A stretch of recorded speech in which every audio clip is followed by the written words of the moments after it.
Ano man pong related ho, no? Related ho kay Kuya Dave, no? Lalo na kung may mga Techram Defender ho na makakapanood po nito, is yung pong anything related ho sa ikakasira ng pangalan ni Kuya Dave ay please ho, itigilan na po natin yan. Again, sa lahat po ng mga reactors or defender, ay kami po ay nakikiusap na ito pong issue po na to ay ikalimutan na po natin. Ibaon na po natin ito dahil yung pong mga taong involved, okay, doon po sa issue is nagkaayos na po. Tama? Kuya Dave? Na-settle na po natin.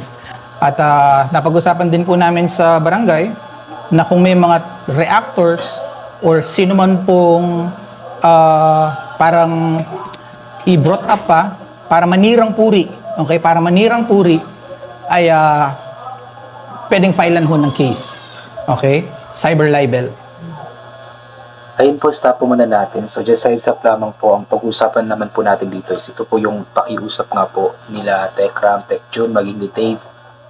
Sa lahat po ng mga Techram defenders, reactors, maging sa mga reactors at defenders po ni Dave at ng kabilang kampo, natigilan na nga po ang issue dahil nga po nagkaayos na.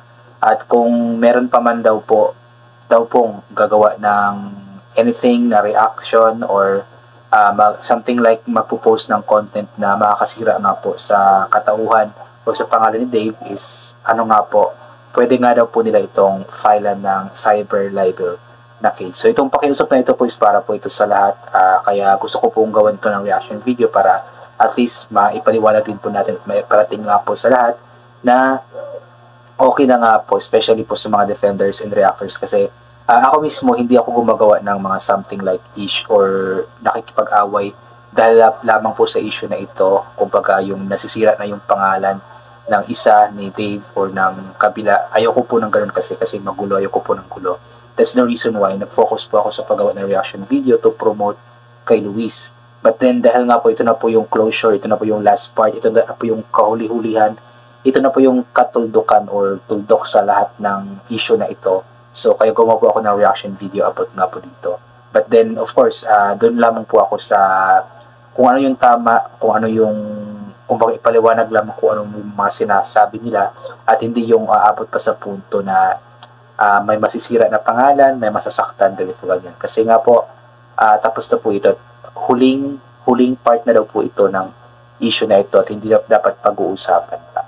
So, sana sa mga kasamahan ko, sa mga katulad po natin na or katulad ko ng mga reactor or defenders is tigilan na po natin kasi napakarami din po talagang mga nagpo-post na mga ganito ganyan just to of course para makapag-engage, makakuha ng content, makakuha ng views, kumbaga over the background na kasi mostly or yung iba over the background na po yung mga topic na nakakasira na nga po ng pangalan ng tao, kaya yun po yung gusto nilang ipatigil na, especially kapag kapag na-involve na po yung pangalan ni Dave nila Techram, kaya itigil na daw po yun para hindi na muli pang sisiklab ang apoy sa issue na ito kasi nga po tapos na at napag-usapan na at may closure na nga po. Sasabihin ko po sa inyo, especially sa mga reactors po sa reactors ko po, na tumigil na po tayo. Sa lahat ng bagay. Kasi ito na rin po, ito po yung request ng attorney. Na after po magkausap sa barangay, after po na itong huling live na pag-uusapan about the issue, is gusto rin po ng attorney is tumigil na po both side. Kumbaga, kung kayo po, kung gusto niyo po na ipilit niyo po na may paglaban po kayo, ako po labas na po ako doon. Labas, kasi may pirmahan na po sa barangay na ganito, ganyan. Pero ako po, labas na po ako sa mga ganyan. Ganoon din po sa mga reactors po ng Techram Defenders. Labas na rin po kami doon. Kumbaga, hindi na po ako manggugulo sa inyo. Kumbaga, kung gusto niyo pa mag-away-away, sige po, mag-away-away kayo. Pero, ayoko lang po na malaman po na dahil gawa ko daw po, sabi ko po, ganito, ganyan. Basta ako po, ito na po yung last na marinig niyo sa akin na kahit kanino po, kahit kalawa po alamaman, hindi na po ako nagsasabi sa kanila na kung ano-ano. Basta wala na po kayong maririnig sa akin na kung ano-ano na kasi sinisiraan ko po mga manalastas. Wala na po kayong maririnig sa akin. Ito na po yung huli kong sinabi sa inyo. So kung may lumabas man po after nito, is hindi na po sa akin yun. Yes. Pero gano'n naman po eh. Okay. So, yun lang. So pangahawakan natin yan. Kami pangahawakan namin yun. na kumbaga ano man yung napag-usapan natin dito is tapos na, okay?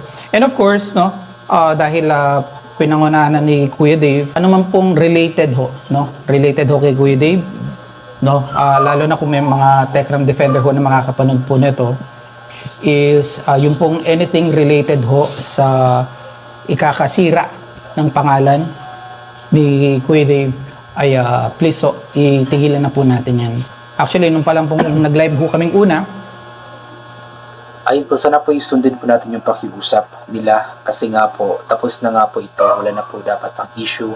At hindi naman po tayo yung direktang involved talaga sa issue, kumbaga sali lamang po tayo sa issue na ito para of course i-defend po yung gusto nating i-defend, but then may mga punto or may mga kasi may mga times na kumbaga natadrag na yung pangalan, nasisira na lalo yung pangalan. So yun po yung iwasan na daw po, tigilan na daw po kasi nga po mas lalo baka kasi bumalik yung issue kapag meron pang ganoon kumbaga labas na sila sa mga sinasabi or kumbaga sila sila Dave, sila Tekram, Tech June, ang buong Manalastas family ay wala na pong sigalot, wala na pong issue kasi na nga po nagkaayos na. So sana sundin na lamang po natin kung ano po yung pakiusap po nila kasi para naman po sa ikakabuti po nila ito, para sa ikakabuti din po natin para sa akin kasi sobrang nakaka-stress po ng issue na ito, kaya nga po hindi na ako gumawa ng reaction video about nga po sa issue na ito. Ngayon lang po ako gumawa ulit dahil nga po closure na nga po ito.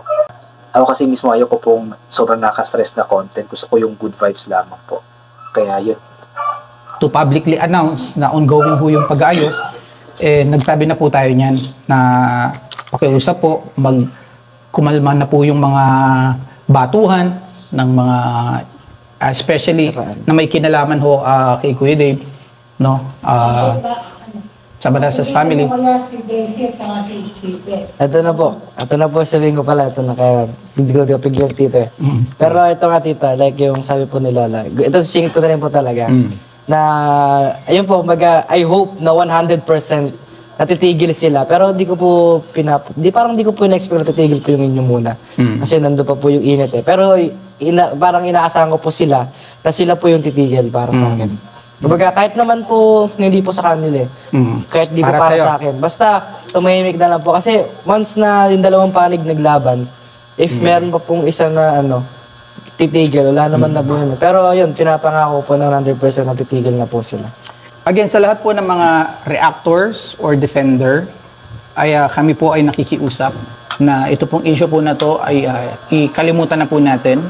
Ibaon na po natin ito dahil yung pong mga taong involved, okay, doon po sa issue is nagkaayos na po. Tama, Kuya Dave? So yun po, di ba? Sila mismo na direktang involved nga po sa issue na ito is nagkaayos na nga po. So wala nang problema sa bawat isa. Maluwag na sa dibdib ng bawat isa. So tayo pong mga defenders, mga reactors, tigilan na po natin of course yung paggawa or pagdrag ng mga pangalan nila para sa or kumbaga makakasira kasi yun sa pangalan nila. Okay lang po siguro gumawa ng content about sa kanila, pero yung good content, yung good vibes na content, yung hindi makakasira ng pangalan, pero yung kumbaga makakasira na o makasirang puri na daw sabi ni Tech June is iwasan na nga po yun. Kasi nga po tayo po is hindi po tayo direktang involved sa issue, kundi sila mismo na nagkaayos na nga po. So tayo, since nagkaayos na nga po yung mga direktang involved nga po sa issue, so tayo po na nakisali lang, nakisawsaw lang is maging maayos na din po tayo. Kasi nga po, yung mga ipinagtatagol po natin is okay na nga po sila. Na-settle na ho natin. At napag-usapan din po namin sa barangay na kung may mga reactors or sino man pong parang i-brought up pa para manirang puri, okay, para manirang puri ay pwedeng filean ho ng case, okay, cyber libel, paninirang puri, okay. So Last to. Yan, last Yun to. nakapalas. Hindi, pinakalas na po. Gusto ko rin pong yan na i-open sa inyo yung mga reactors po na sa akin po, let's sabihin natin na siguro hanggat hindi po ko yung nagsasalita sa kanila, hindi po sila titigil. Pero siguro kahit naman po ako magsalita kung talagang kung ano po gusto nila, hindi ko na po sila pipigilan. Tapos ako po, I know po na ginawa ko po yung best ko na para sabihin sa kanila namin to. Pero, nasa kanila po yun kung hindi po sila yun na. Pero Yes. basta na-expect ko po sa kanila, 100%, 101% dito na na-expect ko sa kanila. Is titigil po sila dyan. Okay. So, ayun yun po ay request ko namin katekram. Dahil at the end of the day, ang gusto naman talaga natin is maging aral na lang po itong nangyari. Kalimutan na po natin yung mga naging sakitan o batuhan. Ang bitbitin na lang po natin dito aral. Alright, kuya? Aral na lang, no? At let's move on. Sabay-sabay po tayo mag-move on. At para ho, next chapter na ho tayo. Lilinawin ko lang yung sapaw at saka sa barangay para klaro lang. Ano yung sapaw at sa barangay? Oo. So, lilinawin lang po namin ulit mga ka-Tekram. Tekram Defenders at Tekram Family are different entity. Hindi po kami iisa. Ngayon, Kuya Dave, at nasabi naman ni Kuya Dave kanina na kung ano man po yung marinig nyo naman sa kampo nila, pag hindi galing sa kanya, hindi po yun galing sa kanya. Ngayon po mga ka-Tekram, kung meron pong foul or hindi po gusto ng isa't isa na lalabas sa kanila, kahit sino po Tekram Defenders o sa kakampo man nila, kanya-kanya na po kami nun. Okay? Okay, klaro yun kuya, di ba? Kanya-kanyang file. Kanya-kanyang file na po. Ayun. Yun po, malinaw na po yun na yung Tekram family at yung mga defenders ay reactors ay iiba po, hindi sila iisa. So kumbaga yung opinion po ng mga reactors ng defenders ay hindi po siya opinion ng Tekram family mismo kasi nga po magkaiba po sila na entity. So yun po, hanggang dito na lamang po. God bless and bye for na po.